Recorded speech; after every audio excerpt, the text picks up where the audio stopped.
Hello दोस्तों, welcome to विदवर्ड the smart learning app. मेरा नाम है अंकित श्रीवास्तव। मैं फिर से दोस्तों आपके साथ जुड़ चुका हूं मिशन 2023 में। तो दोस्तों मिशन 2023 में आज हमारा डे 4 यानी कि आज हम पढ़ेंगे पॉलिटिकल साइंस सेगमेंट में पावर शेयरिंग। दोस्तों पावर शेयरिंग क्या है, यानी कि पावर शेयरिंग क्या है आपको पता है क्या भैया? पावर शेयरिंग जैसे कि आप अपने घर में करते हो। आपके घर में सबसे सुप्रीम कौन है? आपके पिताजी, या किसी किसी घर में माताजी भी है। हालांकि ऐसा नहीं है, दोनों को इक्वल अधिकार है, तो भाई दोनों को ही सुप्रीम होना चाहिए मेरे हिसाब से। तो चलिए यहाँ पे पावर शेयरिंग की बात चल रही है, तो उनके बीच में ये पावर शेयरिंग है। कुछ पावर आपके पास भी है कि नहीं? छोटा मोटा पावर तुम्हारे पास भी आ जाता है। लेकिन यहाँ पे बात हो रही है पावर शेयरिंग की कि भाई पूरे कंट्री की अगर बात की जाए तो पावर शेयरिंग किस तरीके से, या फिर किसी एक ऑर्गेनाइजेशन की बात की जाए तो पावर शेयरिंग किस तरीके से। आपको पावर शेयरिंग हर जगह मिलेगा। मैं बार बार पावर शेयरिंग बोल रहा हूं ताकि ये आपके दिमाग में रिपीट होता चला जाए कि भाई इसका मतलब क्या है और इसका जो यूज है ये कहां कहां पे होता है। किसी फर्म की हम बात करें, किसी ऑर्गेनाइजेशन की बात करें, तो जिस तरीके से दोस्तों अगर कंपनी का कोई ओनर है तो कुछ पावर शेयर वो किया हुआ है, कुछ मैनेजर के पास है, कुछ आपके सुपरवाइजर के पास है, कुछ किसी महत्वपूर्ण स्टाफ के पास होता है, और बाकी सारा पावर तो ओनर के पास होता ही है। ठीक है ना? तो अगर हम उस हिसाब से बात करें कंट्री की, तो पावर शेयरिंग हर जगह आपको देखने को मिल रहा है, इसमें कोई डाउट नहीं है। देखिए बेसिकली हमें इस चैप्टर की शुरुआत हम कैसे करेंगे वो मैं आपको बता देता हूं। इस चैप्टर में दोस्तों आपको दो कंट्री के बारे में बताया जाएगा, उनका जो पॉलिटिकल बैकग्राउंड रहा, उनका जो पावर शेयरिंग का बैकग्राउंड रहा वो कैसे रहा, कैसे वहां पे पावर शेयरिंग का कॉन्सेप्ट बना और ये पूरे दुनिया में फैल गया।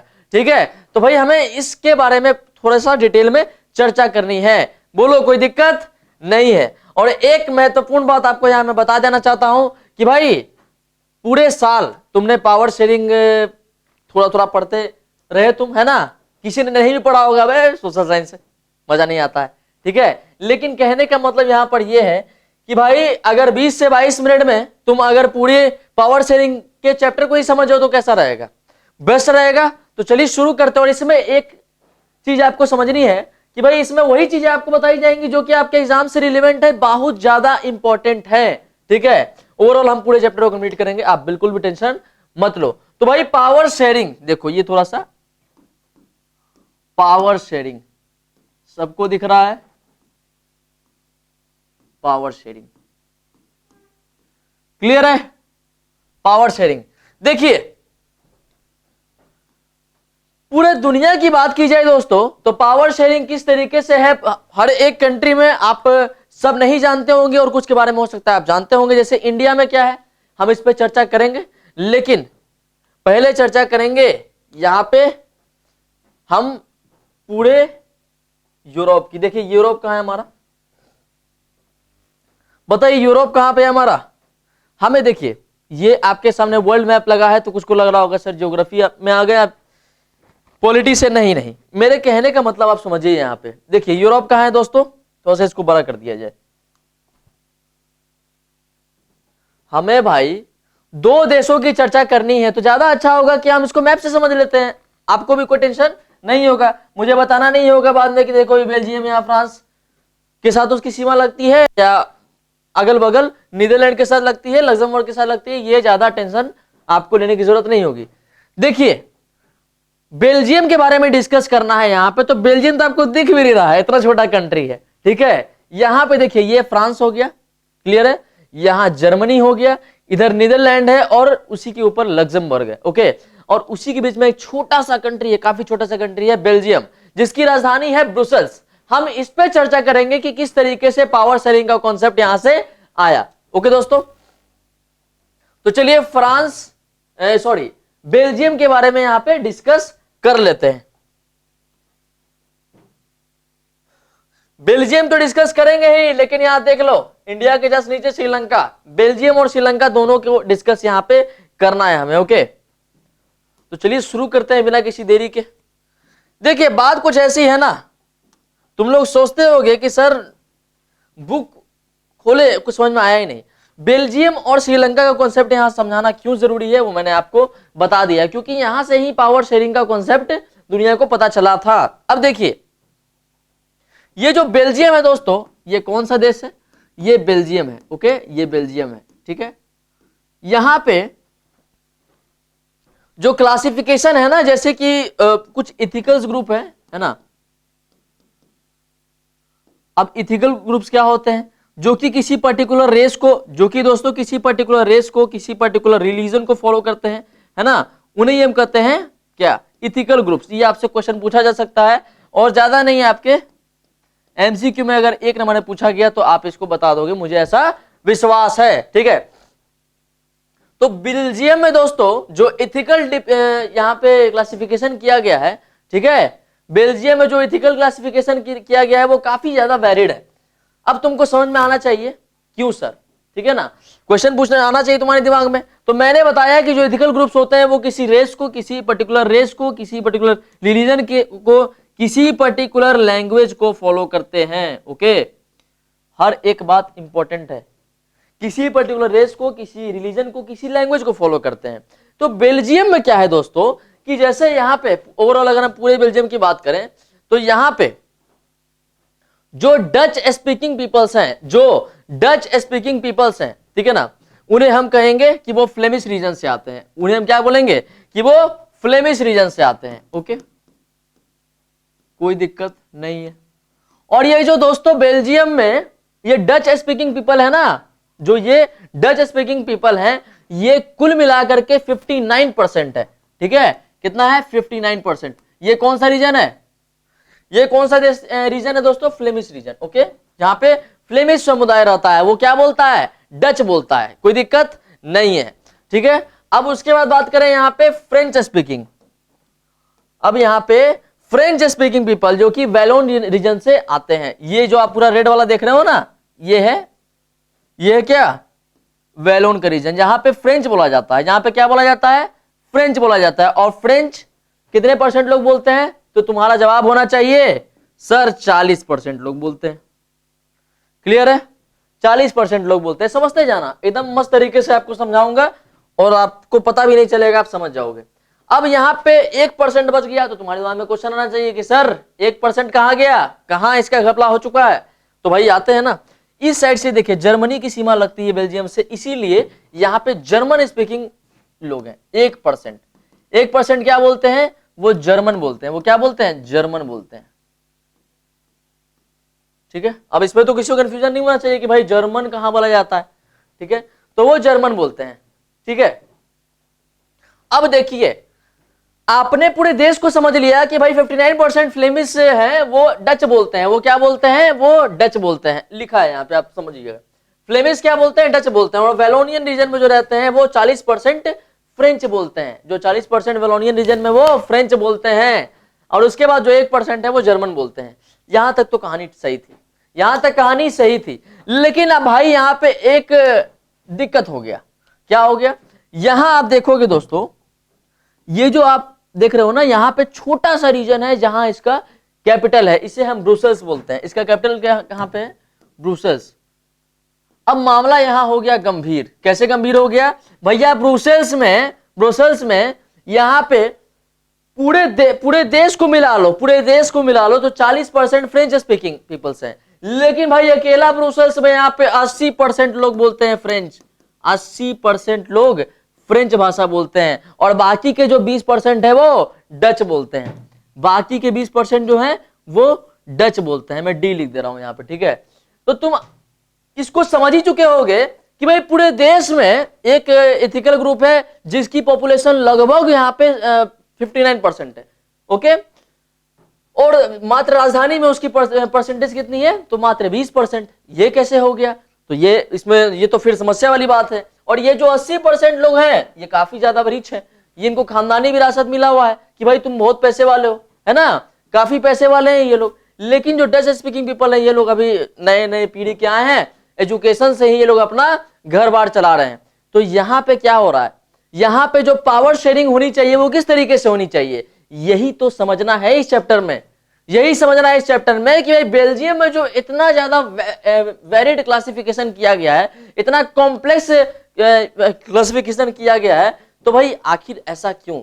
ओके भाई, आखिर ऐसा क्यों? यहां पे बेल्जियम में इस कॉम्प्लेक्स क्लासिफिकेशन का कुछ तो कंक्लूजन होना चाहिए कि नहीं होना चाहिए?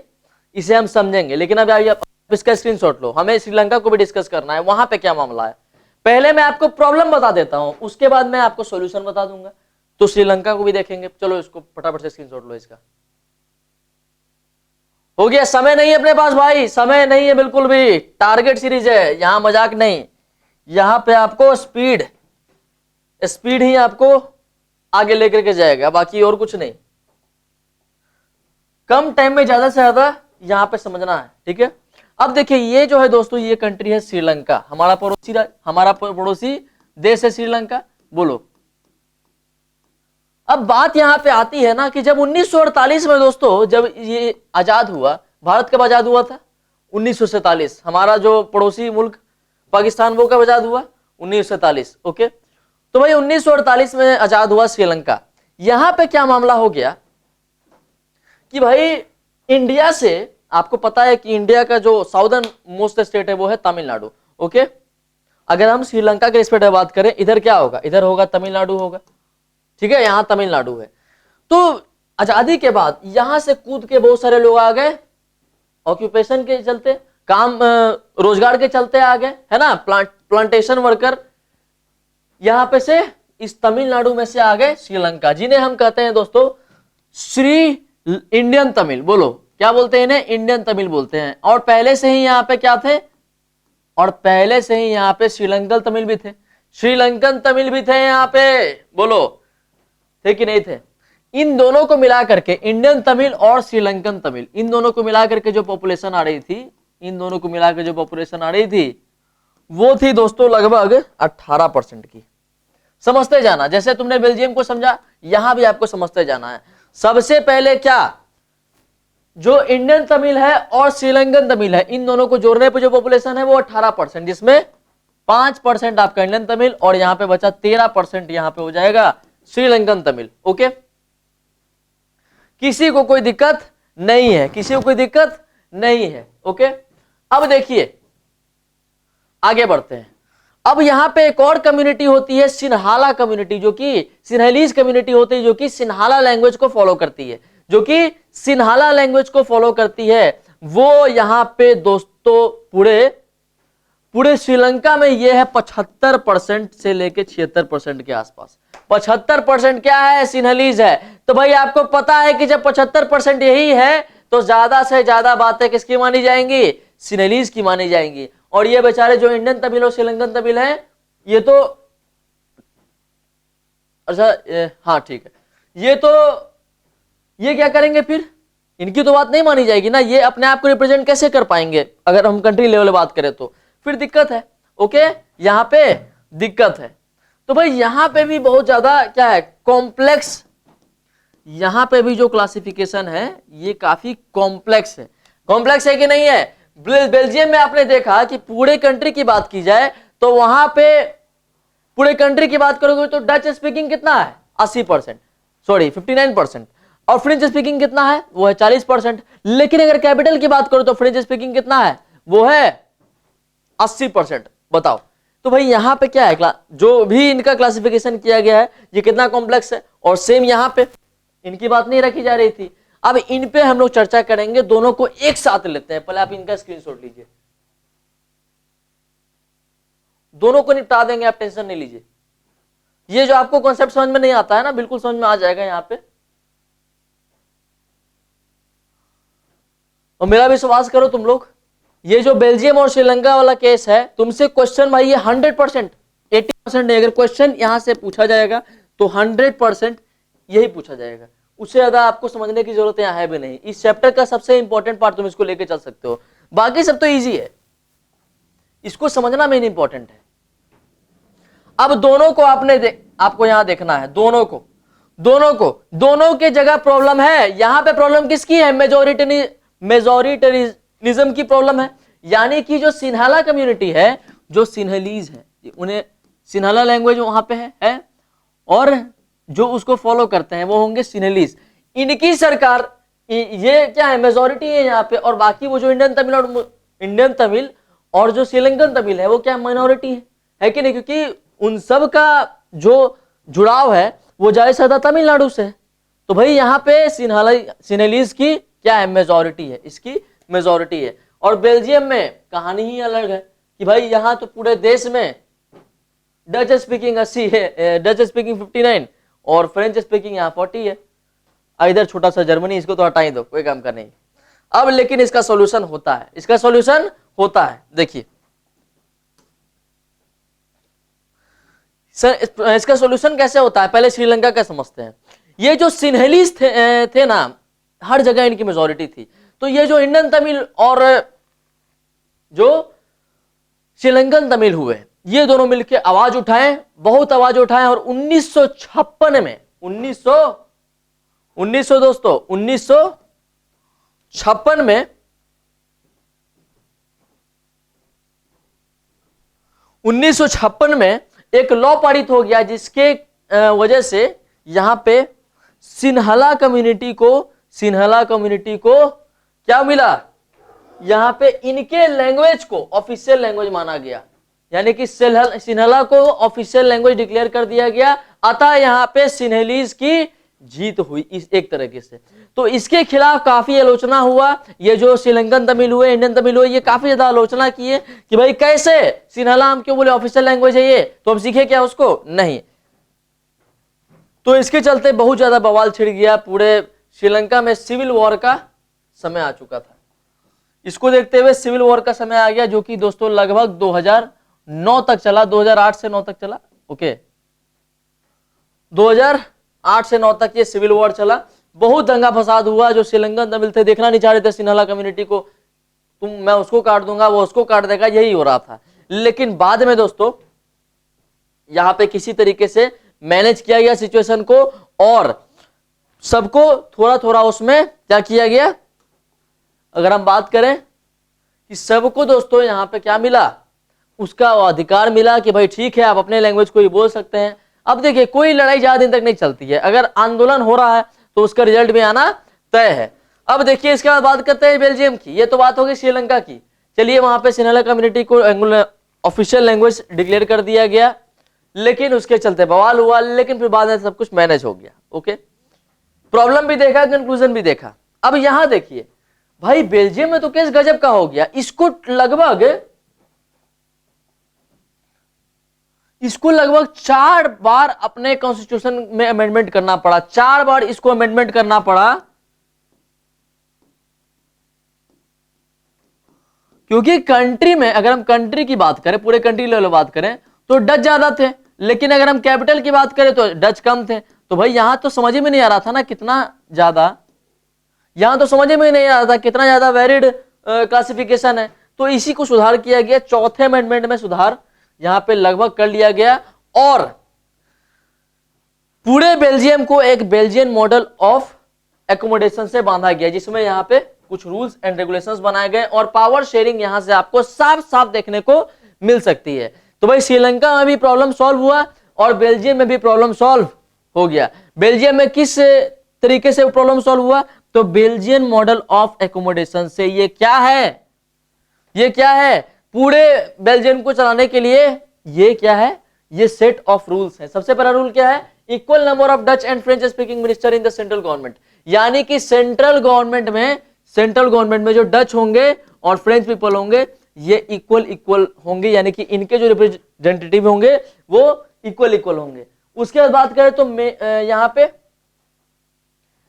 सेंट्रल गवर्नमेंट से काफी ज्यादा पावर दे दी गई स्टेट गवर्नमेंट को, ठीक है ना। तो ऐसा नहीं कि सिर्फ सेंट्रल गवर्नमेंट के पास ही बहुत ज्यादा पावर है, स्टेट को पावर दी गई कि तुम अपने तरीके से भी चला सकते हो, ठीक है। तो दूसरा हो गया, पहला यहां आपने देख लिया। अब तीसरा क्या है, separate government in Brussels in which both the Dutch and French communities have equal representation, ठीक है। अब कैपिटल की बात करें, ये तो आपने कंट्री की बात की, यहां पे ये आपने कंट्री की बात की, कंट्री की। तो भाई कैपिटल में जो प्रॉब्लम था उसका क्या, कैपिटल में जो प्रॉब्लम था ना कि भाई फ्रेंच ज्यादा थे डच कम थे, कंट्री में प्रॉब्लम था कि डच ज्यादा है फ्रेंच कम है, तो यहां भी इक्वल कर दिया और यहां भी दोनों के राइट्स को इक्वल कर दिया। और ये राइट्स कैसे इक्वल होंगे, यहां पे रिप्रेजेंटेटिव, नंबर ऑफ रिप्रेजेंटेटिव जो है, जैसे कि हमारे देश में मेंबर ऑफ पार्लियामेंट है, इन सभी को हम लोग इक्वल रिप्रेजेंटेशन देते हैं। सबको एसटी से भी आ जाओ, एससी से भी आ जाओ, जनरल कास्ट से भी आ जाओ, ईडब्ल्यूएस से भी आ जाओ और वुमेन कैटेगरी भी आ जाओ, यानी कि हर एक मार्जिनलाइज्ड ग्रुप को बांधा गया है, ठीक है, और उसको सही तरीके से यहाँ पे एकोमोडेट किया गया है। अब बात आती है यहाँ पे डच और फ्रेंच कम्युनिटी की। तो इसके लिए एक अलग से कम्युनिटी गवर्नमेंट यहाँ पे लाया गया। बोलिए कोई दिक्कत? तो टोटल 4 तरीके से दोस्तों यहाँ पे टोटल 4 तरीके का सेट ऑफ रूल्स यहाँ पे एस्टेब्लिश किया गया, और इसे ही हम कहते हैं पूरा मिला करके बेल्जियन मॉडल ऑफ एकोमोडेशन। आपको पता है आज के समय में जो, पहले आप लोग इसको नोट करो, फिर इसका बताऊंगा, ज्यादा बताऊंगा तुम्हारे दिमाग में ब्लास्ट कर जाएगा वो। चलो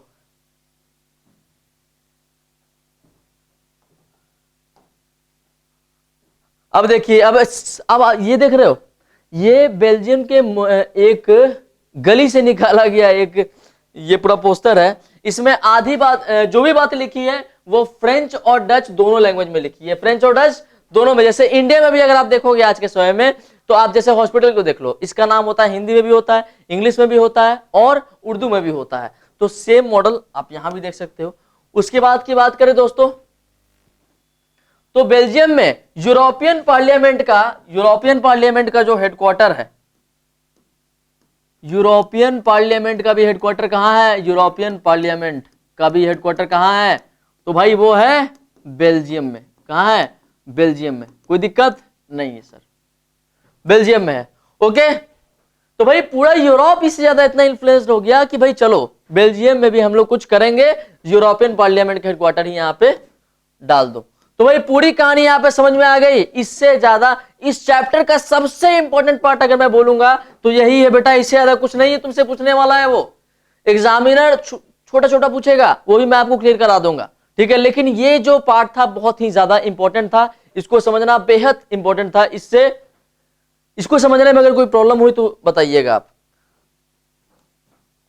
कुछ नहीं था, अगर हम लोग इसका कंक्लूजन निकालना चाहें तो निकाल सकते हैं। सबसे पहले बेल्जियम कम्युनिटी, मतलब सॉरी बेल्जियम की बात की जाए तो वहां पे कौन कौन सी कम्युनिटीज? डच स्पीकिंग पीपल्स, फिर फ्रेंच स्पीकिंग पीपल। तो भाई ये कंट्री लेवल में बात करें तो डच स्पीकिंग ज्यादा और फ्रेंच स्पीकिंग कम। कैपिटल लेवल में बात करें तो फ्रेंच कम्युनिटी जो होगी वो ज्यादा और डच स्पीकिंग जो होंगे वो कम होंगे। तो सबको बराबर अधिकार मिला कि नहीं मिला? सबको बराबर अधिकार मिला। आप यहां पे देख सकते हो जो मॉडल नंबर 1 और मॉडल नंबर 3 के जरिए। उसके बाद जो पावर्स है वो सेंट्रल गवर्नमेंट से स्टेट गवर्नमेंट में से भी शेयर किया गया। और इसमें देखिए जो अगर यहां बात करें कम्युनिटी गवर्नमेंट को भी एस्टेब्लिश किया गया जो रिलीजन को देखेगा, ठीक है ना, वो सब भी मुद्दा होता है काफी इंपॉर्टेंट। हमारे देश में ऐसा कुछ नहीं होता है, यहां पे जय श्री राम चलता है। अब देखिए अगर हम श्रीलंका की बात करें दोस्तों, तो श्रीलंका में कुछ नहीं, सिन्हला कम्युनिटी ज्यादा थी, उनको ही सिन्हला लैंग्वेज को ही यहाँ पे ऑफिशियल लैंग्वेज डिक्लेयर कर दिया गया था 1956 में। लेकिन यहाँ पे सिविल वॉर कर दिया इंडियन तमिल और श्रीलंकन तमिल ने, अतः वो सारा मामला फिर क्या हुआ, वापस से सॉर्ट आउट हुआ। देखो पहले जो वहां का ऑफिशियल लैंग्वेज था वो इंग्लिश था, जो कि सबके लिए अंडरस्टूड था। ज्यादा तमिल जो होते हैं वो इंग्लिश ही प्रेफर करते हैं, ठीक है। हम भी जाएंगे वहां पे भी तो वैसा ही होता है, ठीक है ना। तो भाई पावर शेयरिंग का कॉन्सेप्ट श्रीलंका से आपने देखा, आपने बेल्जियम में देखा, अब आपको इससे ज्यादा नहीं समझनी है। अब इस सबको देखते देखते पूरी दुनिया सुधर गई। यहाँ पे अब पूरी दुनिया में अब कहीं पे भी ऐसा मामला आपको नहीं देखने को मिलेगा, बहुत कम ही जगह ऐसा है जहां मिलेगा ऐसा देखने को।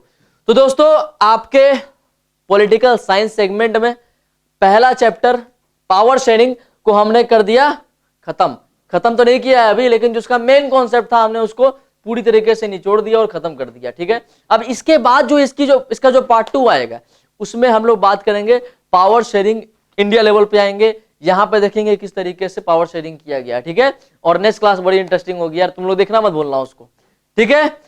तो चलिए दोस्तों आज यहीं पे खत्म करते हैं, मिलते हैं पार्ट 2 में।